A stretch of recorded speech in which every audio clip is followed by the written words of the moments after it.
The afternoon sun felt warm on her skin as Diana stepped out of the taxi. She looked up at the massive resort in front of her, its white walls gleaming against the blue sky. Palm trees swayed gently in the breeze, and she could hear the distant sound of waves crashing on the shore. It was beautiful, exactly the kind of place her husband had promised she'd love. She adjusted the simple cotton sundress she wore and grabbed her canvas beach bag from the back seat. The bag was old, a gift from her grandmother years ago with a few loose threads at the handles. Inside were just the basics: a book, sunscreen, her phone, and a bottle of water. Diana didn't need much to be happy.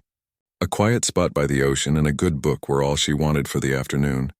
Her husband, Alexander, had business meetings all day. He'd felt terrible about it, apologizing over breakfast that morning. "I promise I'll make it up to you," he'd said, kissing her forehead. "Why don't you spend the day at Sapphire Bay? Just relax, enjoy the beach. You deserve it." Diana had smiled and told him not to worry. She was used to entertaining herself, and honestly, she preferred it that way sometimes. As she walked through the resort's entrance, she noticed people staring. A woman in a designer swimsuit cover-up looked her up and down, her lips pursing slightly. A couple in expensive resort wear whispered to each other as she passed. Diana was used to this. She'd never been the type to dress flashily or wear obvious labels. Her husband loved that about her, but others often made assumptions. The lobby was stunning. Marble floors, crystal chandeliers, and fresh flowers everywhere. Staff members in crisp uniforms moved efficiently, greeting guests with practiced smiles. Diana approached the front desk, planning to ask for directions to the beach club. "Excuse me," she said politely to the young man behind the counter. "Could you tell me how to get to the beach area?" The receptionist looked up, his smile faltering slightly when he saw her simple appearance. "The beach club is for resort guests and members only," he said, his tone cooler than it had been with the couple before her. "Oh, I understand," Diana replied calmly. "My husband is a member. I'd just like to spend some time by the water." The receptionist's eyebrows raised skeptically. "And your husband's name?" Diana told him, but the young man barely glanced at his computer. "I don't see any reservation under that name for today." "We don't have a reservation," Diana explained patiently. "But he's a member of the club. I'm just here to use the facilities." The receptionist picked up a phone. "Let me call the beach club manager. She'll want to handle this personally." There was something in his tone that made Diana uneasy, but she waited quietly. Within minutes, a tall woman in an elegant black pantsuit appeared. Her hair was pulled back in a tight bun, and her expression was all business. Everything about her screamed authority and control. "I'm Ms. Chen, the beach club manager," the woman announced, looking Diana over with barely concealed disapproval. "I understand you're trying to access our facilities." "Yes," Diana said simply. "I'd like to enjoy the beach this afternoon." "Our beach club is extremely exclusive," Ms. Chen said, crossing her arms. "We cater to a very particular clientele. Do you have your membership card?" Diana felt a flutter of anxiety in her chest. "I don't carry the card. My husband handles all of that."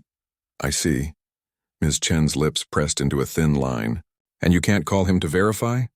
"He's in important meetings all day," Diana explained. "I don't want to disturb him over something like this." "Surely you can look up the membership in your system?" Ms. Chen made a show of looking at her tablet, scrolling slowly. "What did you say the name was again?" Diana repeated her husband's name clearly. Ms. Chen's eyes flicked up from the screen, and Diana could see the judgment there. The manager didn't believe her. It was written all over her face. "I'm not finding anything," Ms. Chen said flatly. "And frankly, our members don't typically arrive in this manner." She gestured vaguely at Diana's outfit and bag. Heat rose in Diana's cheeks, but she kept her voice steady. "I'm not sure what you mean. I'm dressed appropriately for a beach." "For a public beach, perhaps," Ms. Chen replied, her voice sharp. "But Sapphire Bay maintains certain standards. We can't have just anyone claiming to be a member's wife and accessing our facilities. I'm sure you understand." Other staff members had stopped to watch. Diana noticed a young woman in a server's uniform whispering to a colleague, both of them smirking. A security guard had positioned himself nearby as if expecting trouble. "I'm not lying," Diana said quietly but firmly. "I'm simply trying to enjoy a peaceful afternoon at a place my husband has membership to." Ms. Chen sighed dramatically. Ma'am, we deal with this kind of thing all the time. People try to sneak into exclusive venues by making up stories. If you were truly a member's wife, you'd have the proper credentials. You'd be dressed appropriately and frankly, you'd arrive with a certain level of presentation that befits our establishment. The words stung more than Diana wanted to admit. She'd been judged her entire marriage for not looking the part, for not caring about designer labels or expensive jewelry. But this was different. This was being called a liar in front of strangers, being treated as if she were trying to scam her way into a beach club. "I'm not trying to sneak in anywhere," Diana said, her voice tight with suppressed emotion. "I'm telling you the truth." "Then call your husband," Ms. Chen challenged. "Have him come down here and verify your story." Diana thought about Alexander and his meetings, about how much he'd been working lately, about how guilty he'd felt leaving her alone today. She wouldn't interrupt him for this. She wouldn't give this woman the satisfaction either. "No," Diana said simply. "I won't disturb him." Ms. Chen's expression turned triumphant. "Then I'm afraid I'll have to ask you to leave the property. Sapphire Bay Resort is private and we don't allow non-guests to loiter in our facilities." "I'm not loitering," Diana protested, feeling her composure starting to crack. "Security," Ms. Chen called, gesturing to the guard who'd been hovering nearby. "Please escort this woman off the premises." The security guard looked uncomfortable but approached anyway. "Ma'am, I'm going to have to ask you to come with me." Diana felt tears burning behind her eyes but refused to let them fall. She wouldn't cry in front of these people. She wouldn't give them that. Instead, she lifted her chin and adjusted her bag on her shoulder. "That won't be necessary," she said with as much dignity as she could gather. "I'll leave on my own." As she walked toward the exit, she heard Ms. Chen speaking loudly to her staff. "You see? That's why we have these protocols. Anyone can claim to be someone they're not. We have to protect our legitimate guests from people trying to take advantage." There was laughter from some of the staff members. Diana's face burned with humiliation, but she kept walking. Through the beautiful lobby, past the staring guests, out into the afternoon sunshine that suddenly felt too bright, too hot. She made it to the sidewalk before she had to stop and take a breath. Her hands were shaking slightly as she pulled out her phone. For a moment, she considered just going back to the hotel where they were staying, hiding in the room until Alexander was done with his meetings. She could pretend this never happened, spare him the anger she knew he'd feel. But no, he deserved to know, and honestly, she needed to hear his voice.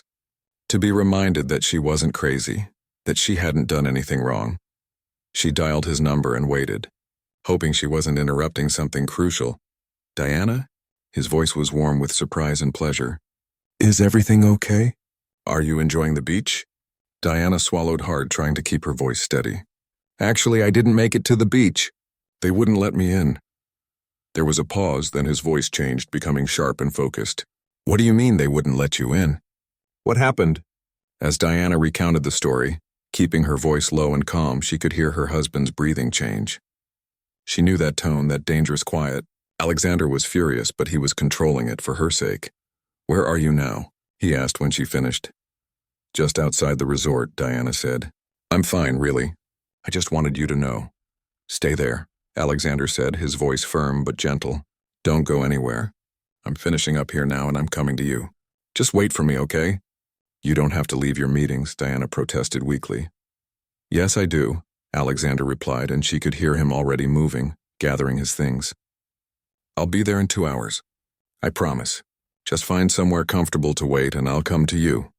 Diana felt some of the tightness in her chest ease. "Okay," she whispered. "I love you," Alexander said fiercely. "And Diana? They made a very big mistake today." After they hung up, Diana walked down the street until she found a public beach access point. She spread out her towel on the sand, far from the fancy resort, and tried to lose herself in her book. But the words blurred on the page, and all she could think about was the contempt in Ms. Chen's eyes, the laughter of the staff, the assumption that she was a liar and a fraud simply because she didn't look wealthy enough. She didn't know it yet, but in 2 hours everything was about to change. Diana sat on the warm sand, her book open but unread in her lap. The public beach was nice enough, dotted with families and couples enjoying the sunshine. Children built sandcastles near the water's edge, while their parents watched from colorful beach tow. As it was peaceful, exactly what she'd wanted from her afternoon. Yet she couldn't shake the feeling of humiliation that clung to her like the salt spray from the ocean. She tried to focus on the positive. The waves rolled in with a soothing rhythm. Seagulls called overhead. A little girl nearby squealed with delight as she chased the foam up the beach. This was fine. This was actually better than some stuffy resort beach club where people judged you by your handbag. But it still hurt. Diana had grown up simply. Her parents worked hard, taught her to value character over possessions, kindness over status. When she met Alexander at a charity event 7 years ago, she'd had no idea who he was. He'd been standing alone, looking uncomfortable in his expensive suit, and she'd started talking to him about the cause they were supporting. They'd talked for hours that night about everything and nothing, and he never once mentioned his wealth. Their second date, he'd confessed. "I need to tell you something. I'm not just a businessman. I'm very successful, very wealthy, and I need to know that doesn't change anything between us." Diana had laughed. "Why would it change anything? You're still the same person who spent 20 minutes last week debating the best flavor of ice cream." That had been the moment, she thought, when Alexander really fell in love with her. She didn't want his money. She wanted him. 5 years of marriage later, and she still felt the same way. The wealth was just a detail, not a defining feature. But the rest of the world didn't see it that way. Back at Sapphire Bay Resort, Ms. Chen was having an excellent afternoon. She strode through the beach club checking that everything was perfect. Fresh towels folded just so, drinks being served in the proper glassware, the sand raked smooth in artistic patterns. "Katie," she called to one of the younger staff members. "The umbrellas on the north side need adjusting. The angle isn't quite right." Katie hurried off to fix it, and Ms. Chen allowed herself a small smile of satisfaction. This was her domain, and she ran it with precision. Sapphire Bay Resort's beach club was consistently rated among the top 10 in the country, and that was because she maintained standards. Her phone buzzed with a message from the resort's general manager. "VIP arrival expected this afternoon. Possible high-profile guest. Please ensure everything is perfect." Ms. Chen typed back quickly. When have things ever been less than perfect? We're ready for anyone. She thought about the woman from earlier, the one in the cheap sundress with her worn bag. People like that were always trying to get into places they didn't belong, trying to experience luxury they couldn't afford. Ms. Chen had been working in high-end hospitality for 15 years, and she could spot a faker from across the lobby. "Ms. Chen?" One of the servers approached hesitantly. "About earlier with that woman. What about her?" Ms. Chen's tone was sharp. "Well, she seemed really genuine, and she was so calm about everything. I just wondered if maybe what?" Ms. Chen interrupted. "If maybe we should let anyone who spins a good story have access to facilities that cost thousands of dollars a year in membership fees." That woman had no credentials, no proof, nothing. She was trying to take advantage of our hospitality, and I protected our real members. That's my job. The server nodded quickly and hurried away. Ms. Chen made a mental note that the girl might be too soft for this environment. You needed a strong spine to work in luxury hospitality, the ability to make tough calls and stand by them. Her assistant manager, Robert, approached with a tablet. "We've got a full house today. Every cabana is reserved, and we're at capacity for beach chairs." "Excellent," Ms. Chen said. "Any issues I need to know about?" Robert hesitated. There was some chatter among the staff about that incident earlier. "The woman you turned away? Apparently she gave a name when she first arrived. And I checked our membership database more thoroughly. There is actually a platinum-level membership under that name." Ms. Chen felt a small twist of unease in her stomach but pushed it away. Lots of people have common names. She was clearly lying. Did you see what she was wearing? How she arrived? No real member's wife would show up like that. "I suppose," Robert said, though he didn't sound convinced. "I just thought you should know." "Well, now I know," Ms. Chen said dismissively. "And I stand by my decision. We can't be too careful. Our reputation depends on maintaining exclusivity." What Ms. Chen didn't know was that at that very moment Alexander was wrapping up his meeting 200 miles away. He sat in a boardroom with 6 other executives, his laptop open, but his mind was elsewhere. He kept glancing at his watch, calculating how quickly he could get to his wife. "Alexander, your thoughts on the merger terms?" one of the executives asked. Alexander blinked, refocusing. "The terms are acceptable. Let's finalize the paperwork." He closed his laptop with a decisive snap. Gentlemen, I need to cut this short. Something urgent has come up. Is everything all right? His CFO asked, concerned. It wasn't like Alexander to leave a meeting early. No, Alexander said quietly, his jaw tight. But it will be. He pulled out his phone as he left the building, making a call to his head of security. Mitchell, I need the yacht brought around to Sapphire Bay Marina immediately. How long? 2 hours, sir. Mitchell's voice came through clearly. Is there a problem? Someone made a very serious mistake today, Alexander replied. And they're about to learn exactly who they've been dealing with. His next call was to his personal assistant. Cancel everything for the rest of the day and tomorrow. I don't care what it is, cancel it. Then he made one more call, this one to the corporate headquarters of the company that owned Sapphire Bay Resort. He sat on the board of directors, though he rarely got involved in day-to-day operations. That was about to change. This is Alexander Bennett, he said when the CEO answered. We need to talk about your property in Sapphire Bay and the management there. Diana didn't know any of this was happening. She'd finally managed to lose herself in her book, letting the story transport her away from the morning's embarrassment. A couple near her was sharing sandwiches, and the smell made her stomach rumble. She realized she'd skipped lunch. There was a small cafe just off the beach, and Diana gathered her things to grab something to eat. As she walked up the path, she passed the entrance to Sapphire Bay Resort. She could see the beach club from here, with its pristine white umbrellas and elegant loungers. Staff members in crisp uniforms circulated with trays of drinks and refreshments. It did look beautiful. And for a moment, Diana felt a pang of regret. Not for herself, really, but for Alexander. He worked so hard, and part of why he did it was so he could provide nice experiences for her. She knew he'd be upset when he found out she'd been denied access to something he'd paid for. A sleek black car pulled up to the resort entrance, and a woman in a flowing designer dress stepped out. A doorman rushed to help her, practically bowing. The woman swept inside like royalty, and Diana felt that familiar mix of bemusement and sadness. That could be her if she wanted.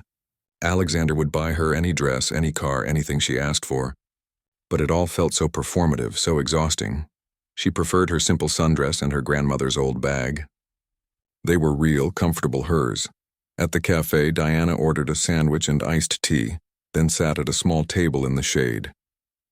Her phone buzzed with a text from Alexander. On my way. Can't wait to see you. How are you holding up? She typed back, I'm fine, really. Just reading and relaxing. No rush. But there was a rush. Alexander was already in motion, and so was something much bigger than Diana realized. The yacht was being prepared, staff scrambling to have everything perfect for an unscheduled departure.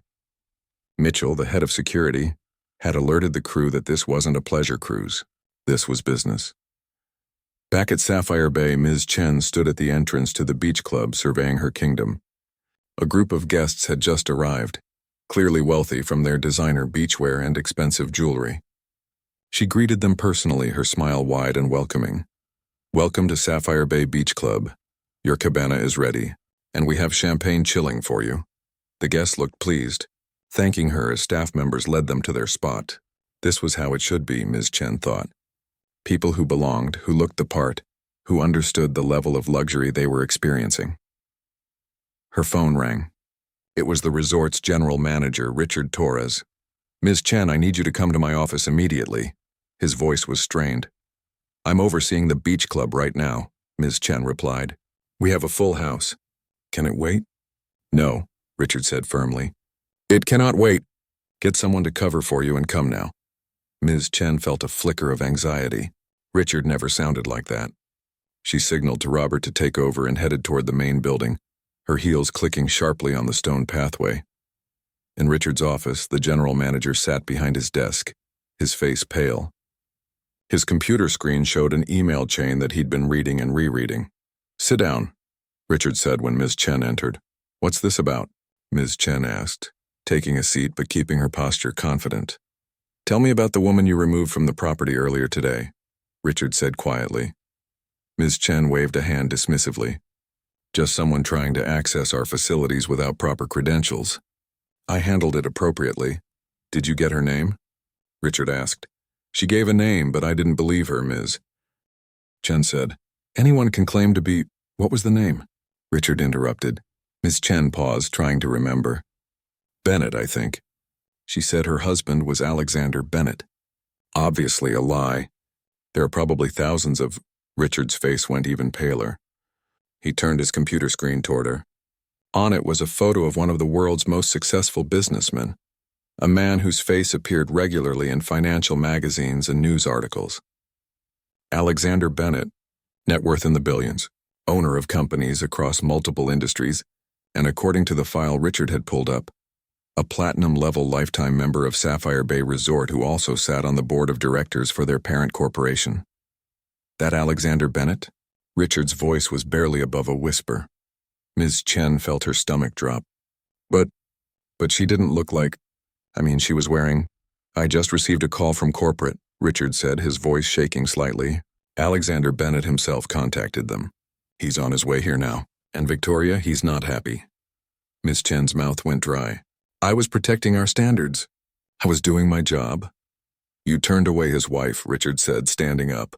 You publicly humiliated her and had her escorted off the property because you judged her by what she was wearing. How was I supposed to know? Ms. Chen's voice rose defensively. She looked like what? Richard demanded. Like someone who didn't meet your expectations of what wealth should look like. That's exactly the problem. You made assumptions and now we're going to face the consequences. Ms. Chen stood up, her legs feeling weak. What do we do? Richard looked at her for a long moment. We wait for Mr. Bennett to arrive, and then we pray that we still have jobs by the end of the day. Out on the public beach, Diana checked her watch. Alexander would be here soon. She'd moved back to her spot on the sand, trying to recapture the peaceful feeling from earlier. The sun was starting to lower in the sky, casting golden light across the water. She didn't know that a storm was coming, one that would change everything at Sapphire Bay Resort. The first sign that something extraordinary was happening came from the children on the beach. A little boy dropped his shovel and pointed toward the water, his mouth hanging open in awe. Mommy, look at that boat. Diana glanced up from her book, following the child's gaze. Her breath caught in her throat. Coming into view around the coastal bend was a yacht so massive it seemed almost impossible. White and gleaming in the afternoon sun, it moved through the water with elegant grace despite its enormous size. Even from a distance, Diana could see the name painted on the hull in elegant script, the Elena Grace. Her name. Alexander had named his yacht after her. People all along the beach were standing now, pulling out their phones to take pictures. Voices rose in excitement and speculation. That's got to be worth hundreds of millions, someone said.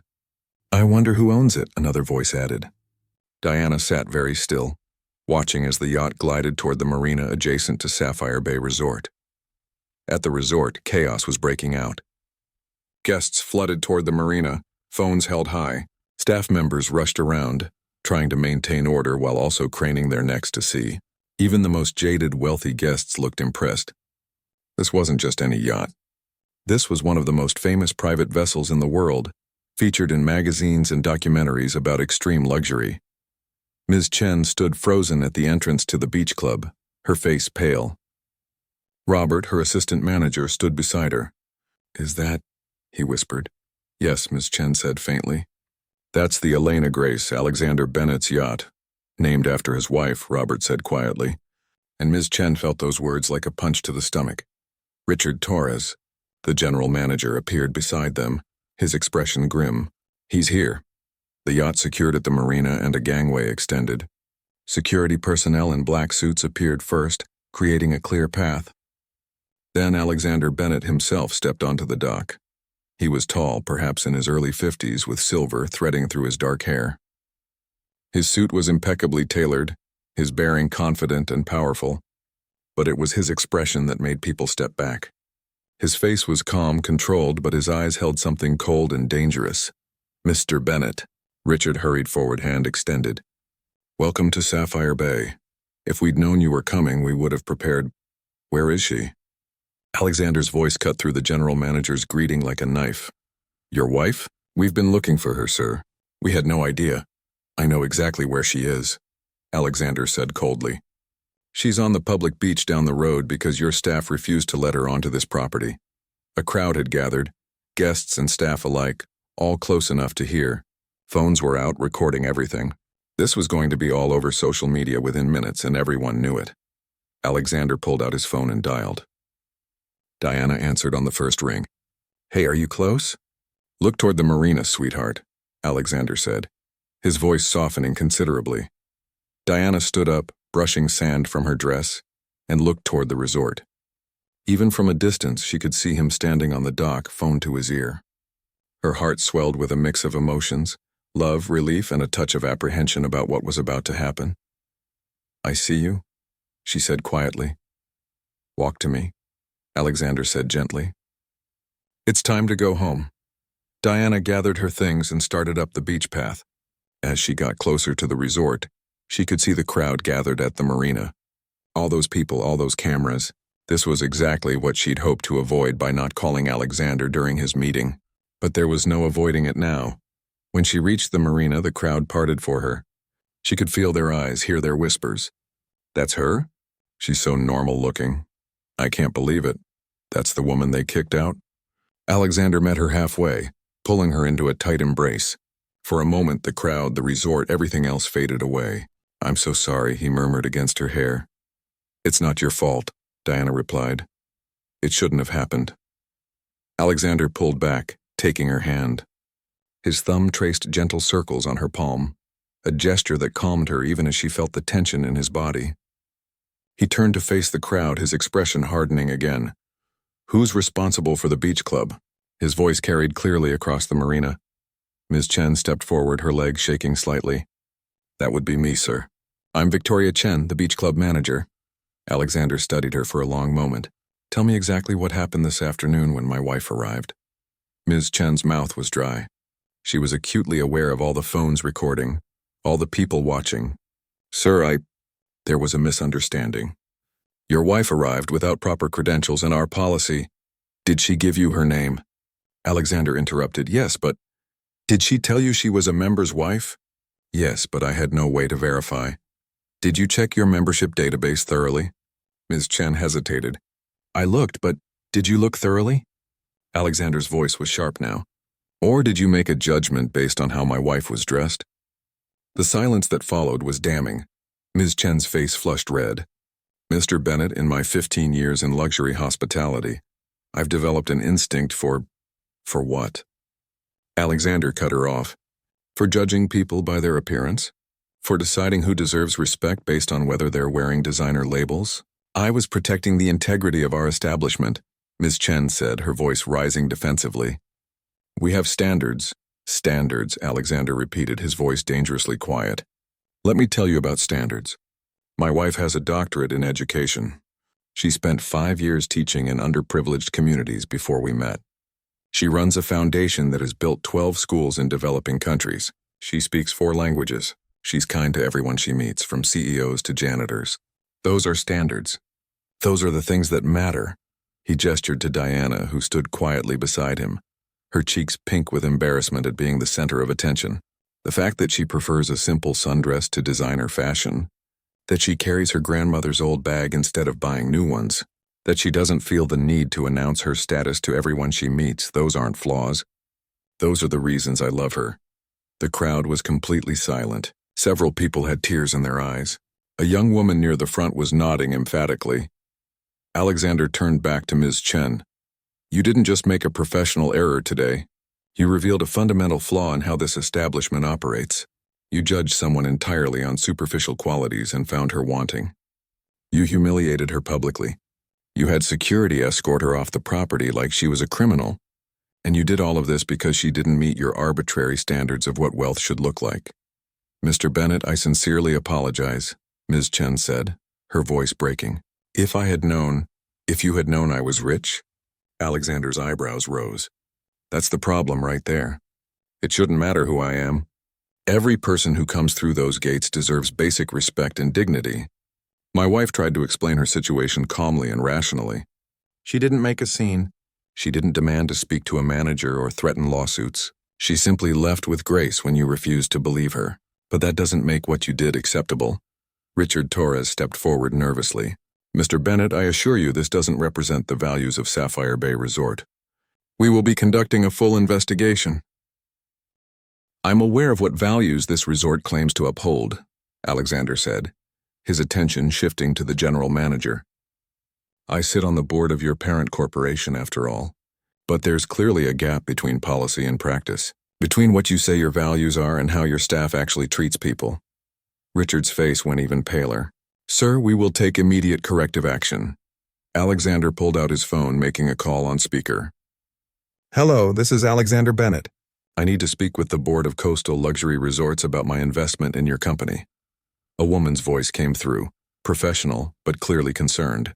Of course, Mr. Bennett, is there a problem? Yes, Alexander said simply. I'm at your Sapphire Bay property, and I've witnessed discriminatory treatment based on appearance and socioeconomic prejudice. My wife was publicly humiliated and removed from the property earlier today, despite being a Platinum member's spouse. The manager made judgments based entirely on how she was dressed.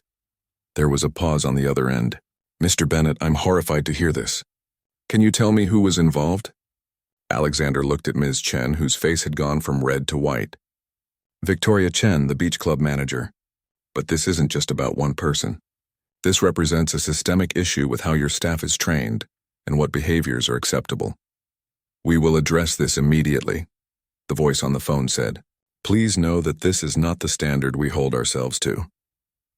Then your standard needs to be reinforced, Alexander replied.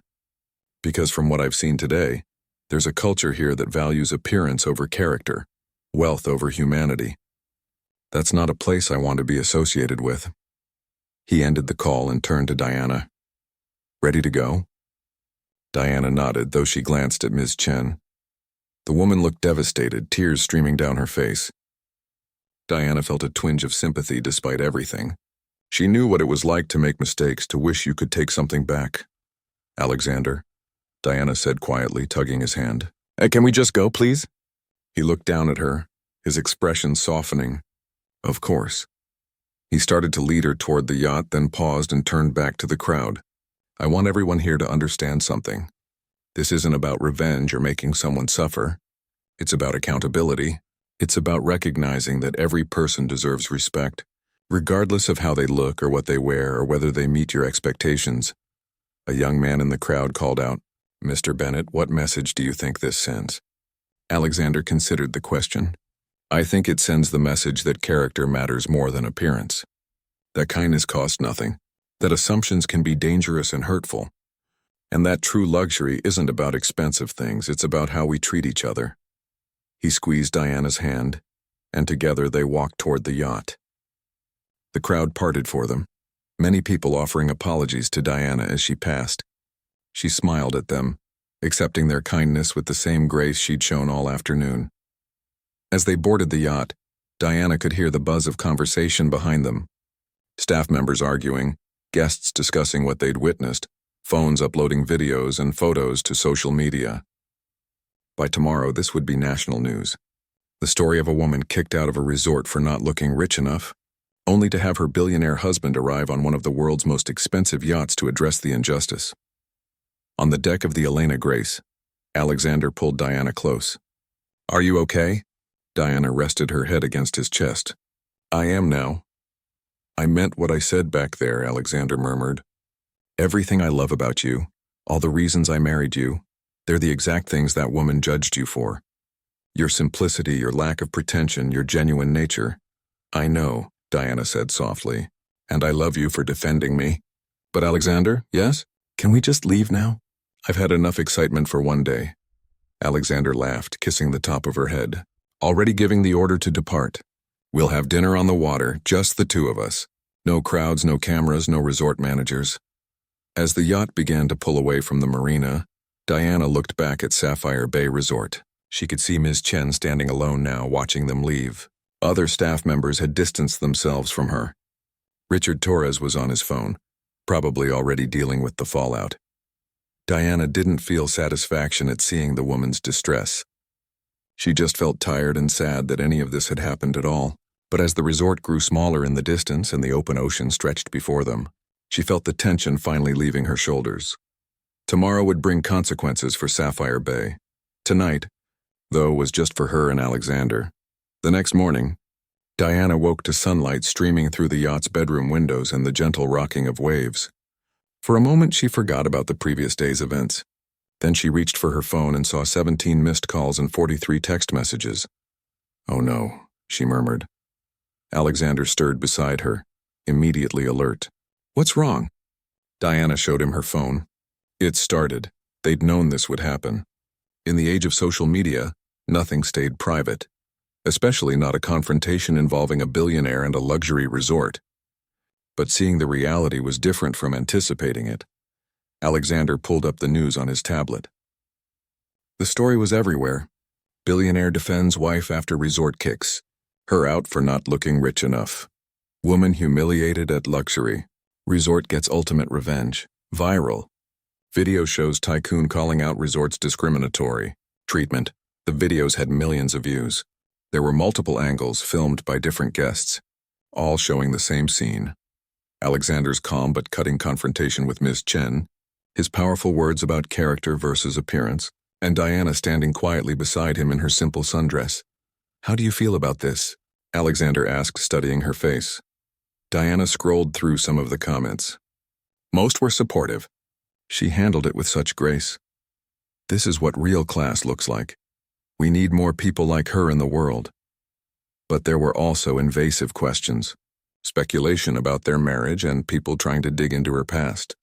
"I feel exposed," Diana admitted. "But also, I don't know. Maybe something good can come from this." At Sapphire Bay Resort, the morning was anything but peaceful. The front desk was flooded with calls from reporters requesting comments. The resort's social media accounts were being bombarded with criticism. Several guests had checked out early in protest, and there were already threats of membership cancellations. Richard Torres sat in his office, surrounded by his leadership team. His phone kept ringing with calls from corporate headquarters. The board of directors was in emergency session. This had become a full-blown crisis. "Where's Victoria?" Richard asked. "She called in sick." Robert, the assistant beach club manager, replied. "She's not answering my calls." "We need to make a statement," the resort's communications director said. "The silence is making things worse." "What kind of statement?" Richard asked wearily. "Sorry we discriminated against someone based on their appearance? Sorry our staff is trained to judge people by their clothing? We could emphasize that this was one person's actions, not representative of the resort's values," the communications director suggested. Robert shook his head. "That's not entirely true, though, is it? I've seen Victoria make judgments like this before. We all have. She was just more blatant about it yesterday." The room fell silent. Everyone knew Robert was right. The problem wasn't just Victoria Chen. It was a culture that had developed over time, one that equated wealth with worth and valued appearance over substance. "The board is sending someone," Richard announced. "They'll be here this afternoon to conduct a full review of our policies and practices." In her apartment 20 minutes from the resort, Victoria Chen sat on her couch in yesterday's clothes. She hadn't slept. Her phone was off because she couldn't handle the notifications anymore. Friends, colleagues, even her mother had tried to reach her. She couldn't face any of them. She'd watched the videos. Over and over, she'd watched herself standing there, trying to justify her actions while Alexander Bennett systematically dismantled every excuse. She'd seen her own face on the screen, the defensive anger, the realization of her mistake coming too late. The worst part wasn't the public humiliation, though that was terrible. The worst part was that Alexander Bennett had been right. She had judged Diana based on appearance. She had made assumptions. And in doing so, she'd revealed something ugly about herself that she'd never fully acknowledged before. Victoria thought about her 15 years in luxury hospitality. She'd worked her way up from a server to management, proud of her ability to maintain standards to keep the wrong kind of people out. She'd believed she was protecting something valuable, preserving an experience for those who deserved it. But who decided who deserved it, and what made her qualified to judge? Her phone buzzed despite being on silent. She glanced at it. An email from the resort's HR department. "Your presence is required for a meeting today at 2 p.m. regarding yesterday's incident." Victoria knew what that meeting would be. She was going to be fired. And honestly, maybe she deserved it. On the Elena Grace, Diana was trying to respond to the most important messages. Her friends were concerned and supportive. Her mother had called 3 times, worried about how Diana was handling the attention. The foundation she ran was getting interview requests from media outlets wanting to talk about her work. "I have a meeting this afternoon," Alexander said, coming onto the deck where Diana sat with her coffee. Corporate board meeting for coastal luxury resorts. They want to discuss what happened and my continued involvement with the company. What are you going to tell them? Diana asked. Alexander sat beside her. That depends on what they're willing to do. If this is just about damage control and protecting their image, I'm pulling my investment. But if they're genuinely committed to change, to examining their culture and training practices, then maybe there's a way forward. What do you want to happen to Miss Chen? Diana asked quietly. Alexander looked surprised. What do I want? Diana, she humiliated you.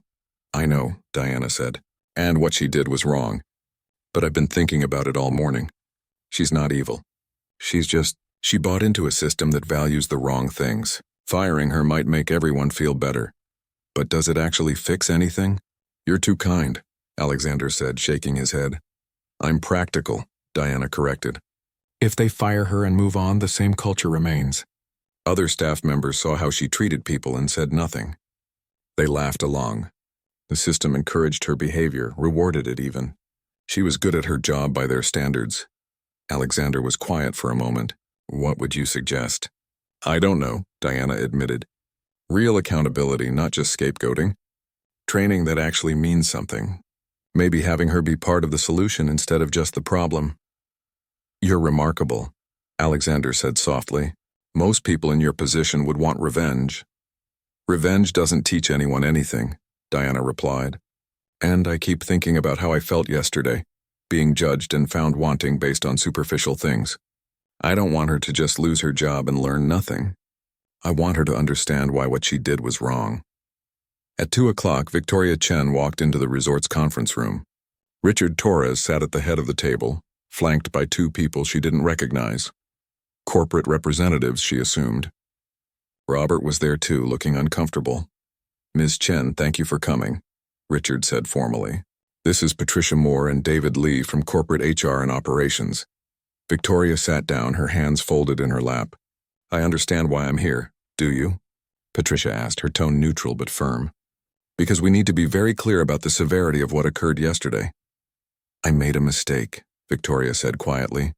A terrible mistake that hurt someone who didn't deserve it. I judged Mrs. Bennett based on her appearance and treated her poorly, because she didn't fit my expectations. I was wrong, and I'm sorry. Your apology is noted, David said, but we need to understand how this happened. You've been with the company for 15 years with consistently high performance reviews. What made you think your actions were appropriate? Victoria took a breath. This was the hard part. I thought I was maintaining standards. That's what I've always been told to do. Keep the resort exclusive, protect the experience for our members. Somewhere along the way, I started equating that with keeping out people who didn't look the part. I developed what I thought was an instinct for identifying who belonged and who didn't. And that instinct was based on? Patricia prompted. Appearance, clothing, accessories, how people carried themselves. Victoria's voice was barely above a whisper. I was wrong. I see that now. But in the moment, I genuinely believed I was doing my job well. That's the problem, Richard interjected. If you believed you were doing your job well, then we failed in training and oversight. This isn't just about you, Victoria. It's about a culture we allowed to develop. The corporate representatives exchanged glances. We've reviewed footage from the incident, David said. We've also conducted preliminary interviews with other staff members. What we've found is concerning. There's a pattern of judgment-based service across the property. Staff members are making assumptions about guests based on appearance, treating people differently based on perceived wealth. Which means this isn't a one-person problem, Patricia added. It's systemic. Victoria looked up, hope flickering despite herself. So what happens now? That's complicated, Richard said. The easy answer would be to terminate your employment, issue a public apology, and move on. But we've received some unexpected guidance on this situation. From whom? Victoria asked. From Mrs. Bennett herself, Patricia said, pulling out a tablet. She sent a letter to corporate this morning. Would you like to hear it? Victoria nodded, not trusting her voice. Patricia read, Dear board members, I appreciate your swift response to yesterday's incident. However, I write to urge you to consider a different approach to resolving this situation. What happened to me was hurtful and wrong, but it was also symptomatic of a larger problem in how luxury hospitality trains its staff and defines its values. Simply firing Ms. Chen would be easy, but it wouldn't address the root cause. Instead, I propose that this become an opportunity for genuine change. Real training about implicit bias and discriminatory judgment. Honest examination of what standards really means. Ms. Chen made a mistake, but she did so in an environment that encouraged and rewarded her behavior. She can either be a cautionary tale, or she can be part of the solution. I believe people deserve the chance to learn and grow from their mistakes. I'm not saying there shouldn't be consequences, but I am saying those consequences should be constructive, rather than purely punitive. Thank you for your consideration. Sincerely, Diana Bennett.